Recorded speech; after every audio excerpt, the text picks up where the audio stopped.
इस बार के आईपीएल में 25 करोड़ का चूना खरीदने के लिए केकेआर को बधाइयों के संदेश लगातार जा रहे हैं।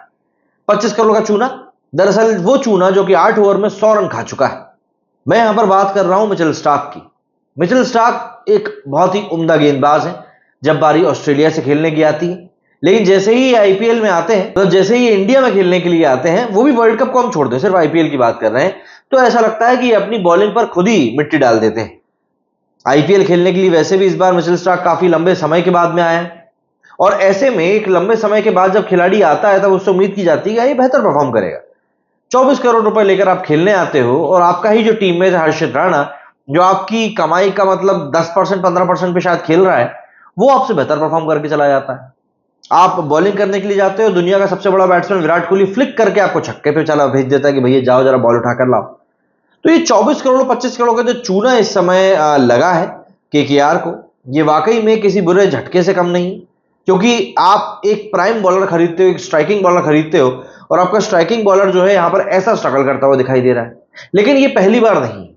राहत की बात यहां पर गंभीर के लिए अच्छी है कि ये पहली बार नहीं है जब किसी प्लेयर ने इतना बुरा परफॉर्म किया। युवराज सिंह से लेकर पवन नेगी से लेकर कार्ल मिल्स से लेकर कई सारे ऐसे प्लेयर्स हैं जो कि इतिहास में आईपीएल के काफी महंगे बिके, लेकिन परफॉर्म इन लोगों ने उतना ही बुरा किया। अगर हम एक एक करके समझने की कोशिश करें तो सबसे पहला नाम जो मेरे जहन में आता है वो आता है जयदेव उनादकत का। जयदेव उनादकत भाई अच्छे खासे बॉलर हैं, बट जिस प्राइस पे इनको खरीदा गया था राजस्थान रॉयल्स के द्वारा 2018 में, उस प्राइस को जस्टिफाई नहीं कर रहे थे, और फिर ग्राउंड पर भी वही हुआ। 11.5 करोड़ रुपए लेकर खेलने वाले इस प्लेयर ने उस सीजन में जितना बुरा प्रदर्शन किया था, वो कीमत के हिसाब से चूने जैसा ही लगा था। इसके बाद में हम बात कर सकते हैं युवराज की। भाई हमारे टीम इंडिया के स्टार बैट्समैन रहे हैं, लेकिन आईपीएल में ये भी उतना कुछ हमेशा लंबे समय तक खासा चल नहीं पाए। वर्ल्ड कप जीतने के बाद, कैंसर से जंग जीतने के बाद जब इन्होंने आरसीबी से वापसी करी थी 2014 में, तब इनको विराट कोहली की बहुत बढ़िया बैकिंग मिली हुई थी। 2014 में आरसीबी ने इनको 14 करोड़ में खरीदा था।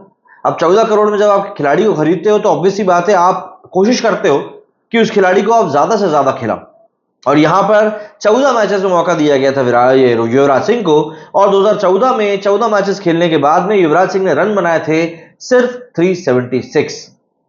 इतना बड़ा प्लेयर इतने कम रन बनाएगा तो सवाल तो उठेंगे। इसके बाद दिनेश कार्तिक, जो कि एक बार फिर से फिनिशर के रोल में बेहतरीन तौर पर दिखाई दे रहे हैं, लेकिन 2014 की ही अगर हम बात करें तो दिनेश कार्तिक ने भी चूना लगाने में कसर नहीं छोड़ी थी। बात 2014 की है, तब दिल्ली ने इनको 12.5 करोड़ रुपए में खरीदा था, और वहां पर इन्होंने 125 के एक बहुत ही मीडियोकर स्ट्राइक रेट के साथ में सिर्फ 325 रन बनाए थे पूरे के पूरे सीजन में। हालांकि तब ये एकदम फिनिशर के रोल में नहीं खेलते थे, तब इनका रोल एक बैट्समैन के तौर पर भी रहता था, बट एक्सपेक्टेशंस तो एक्सपेक्टेशंस होती हैं। इसके अलावा मिल्स की हम बात कर सकते हैं। भाई इनके सर पे बाल भले ही ना हो, लेकिन ऐसा लग रहा था कि इन्होंने चूना लगाने में कोई कसर नहीं छोड़ी। मिल्स को आरसीबी नहीं, आरसीबी का नाम आप देखिए बार बार आता है, मिल्स को आरसीबी ने 2017 में 11.5 करोड़ में खरीदा था। भाई साहब ने कुल जमा 5 मैच खेले और 9 की इकोनॉमी से पिटे।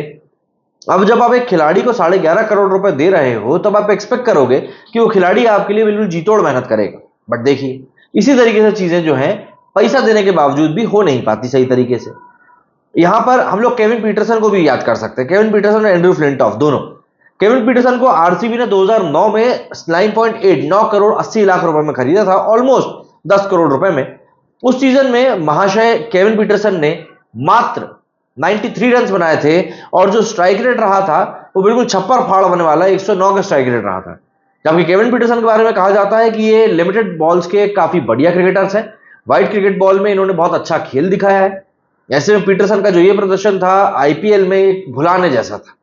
इसी के साथ फ्लिंटॉफ को भी 2009 में सीएसके ने खरीदा था। भाई फ्लिंटॉफ कितने बेहतरीन ऑलराउंडर हैं हम सभी जानते हैं। एक ऑलराउंडर के तौर पर फ्लिंटॉफ जो अपनी रेपुटेशन कैरी करते हैं, वो रेपुटेशन बहुत ज्यादा शानदार है, बट आईपीएल में जब इनको पैसा मिला था तब ये भी परफॉर्म नहीं कर पाए थे। सीएसके ने इनको 2009 में 9.5 करोड़ में खरीदा था। 9 की इकोनॉमी से ये पिटे थे, और 62 रन इन्होंने उस पूरे सीजन में बनाए थे। अब एंड्रू फ्लिंटॉफ जैसा बड़ा खिलाड़ी जब इस तरह का घटिया परफॉर्मेंस देकर जाएगा तो सवाल तो उठेंगे ही से। उस समय भी ऐसा ही हुआ था, लेकिन तब प्लेयर्स को लेकर लोग जो थे इतना ज्यादा इन्वॉल्व होते नहीं थे। 2009 की बात है, सोशल मीडिया उस समय नया नया पैर जमाना शुरू किया था। आज की तारीख में तो बाल की खाल निकाल दी जाती है, तो उस समय पर यह नहीं होता था, इसीलिए इनको लेकर इतनी चर्चाएं नहीं होती, वरना मतलब नब तो ये भी गए होते। इसके अलावा वॉटसन जो कि सीएसके की तरफ से एक बेहतरीन खिलाड़ी साबित हुए, लेकिन ये तो अक्सर होता है कि जब कोई खिलाड़ी दूसरी टीम से खेलकर सीएसके पहुंचता है तब उसके मिजाज पूरे बदले हुए होते हैं, वो एक अलग ही खिलाड़ी बनकर वहां पर दिखता है। तो ऐसा ही कुछ वॉटसन के साथ भी हुआ था। वॉटसन जब आरसीबी में खेल रहे थे, 2016 की ये बात है, उस 2016 में जब आरसीबी फाइनल भी खेली थी और विराट कोहली और एबी डिविलियर्स अपने पूरे शबाब पे दिख रहे थे, उस साल शेन वॉटसन को 9.5 करोड़ में खरीदा गया था। लेकिन वॉटसन ने उस पूरे सीजन में खेलने के बाद, मतलब एक एक मैच वॉटसन ने उस सीजन का खेला था, सिर्फ 179 रन बनाए थे और 8.5 की इकोनॉमी से पिटे थे। और उसके बाद में जब इनको सीएसके में इंक्लूड किया गया, जब डैडीज आर्मी बनी थी सीएसके, वहां पर इन महाशय ने सेंचुरी मारी थी फाइनल में जाकर, घुटने से खून निकल रहा था उसके बावजूद भी। तो प्लेयर्स जो है, ऐसा लगता है कि शायद जब ज्यादा पैसा मिलता है तब इनको खेलने में खुद ही मजा नहीं आता। खैर, इसके अलावा पवन नेगी भी ऐसे ही प्लेयर है। पवन नेगी, इनका नाम आपने ज्यादा सुना नहीं होगा, लेकिन एक आईपीएल में इनका काफी नाम बढ़ा था जब धोनी ने इनको टीम इंडिया के लिए सिलेक्ट कर लिया था। उस साल दिल्ली ने इनके ऊपर दाव खेला था 8.5 करोड़ का। पवन नेगी को बोला जाता है कि वो एक ऑलराउंडर थे, लेकिन वो ऑलराउंडर तो खैर दूर की बात, बॉलिंग भी ढंग से नहीं कर पाए थे। पवन नेगी को 2018 में डीसी ने 8.5 करोड़ में, 8.5 करोड़ में सॉरी खरीदा था। 18.5 होता तो बाली नोच रहे थे भैया।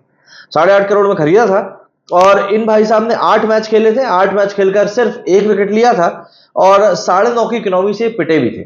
अब एक बॉलर होने के नाते अगर आप 8 मैचों में 1 विकेट लेते हो तो फिर मतलब आप खुद जरा सोचो ना कि आप क्या कुछ कर रहे हो, आपकी लाइन ही नहीं बैठ पा रही। सिंपल सी बात ये समझ में आ रही। खैर, शेन बॉन्ड भी ऐसे ही क्रिकेटर थे। 2010 में इनको 3.5 करोड़ रुपए दिए गए थे, पर ये कुछ चले नहीं थे। लास्ट सीजन की बात करें तो सैम करंट पूरे सीजन में फेल रहे थे पिछली बार। हालांकि इस बार एक मैच अपने बल्ले से वो जिता चुके हैं, लेकिन उतना कुछ मजा आया नहीं। हैरी ब्रूक भी ऐसे ही थे। कैमरन ग्रीन को भी थोड़ा बहुत मुंबई के साथ स्ट्रगल करना पड़ा था पिछले सीजन में, और कैमरन ग्रीन को ट्रेड करके तो यहां पर पांड्या को अंदर लाया गया। तो चीजें आईपीएल में हमेशा पैसे के हिसाब से नहीं चली। हाँ, पैसे के हिसाब से एक प्लेयर की परफॉर्मेंस को जरूर आंका जाता है, बट कहीं ना कहीं एक बात है कि मतलब जिस प्लेयर को ज्यादा पैसा मिला वो उतना अच्छा परफॉर्म कर नहीं पाया।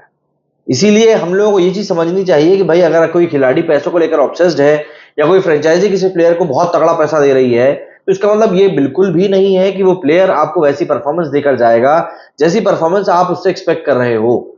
तो यहां पर ये चीज एक बहुत ज्यादा ध्यान रखने वाली है। बट हम लोगों को एक चीज और समझनी पड़ेगी कि कई बार हम खिलाड़ियों को पैसा जोश जोश में दे देते हैं कि नहीं यार ये प्लेयर तो हमको चाहिए।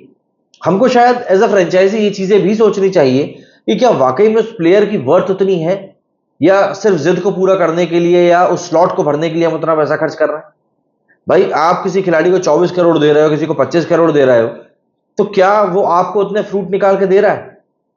ये एक बड़ी बात है। आप कमेंट करके मुझे बताइए कि आप लोगों को इस बारे में क्या कुछ सोचना है। मेरे इस वीडियो फिलहाल इतना ही। जय हिंद, जय भारत।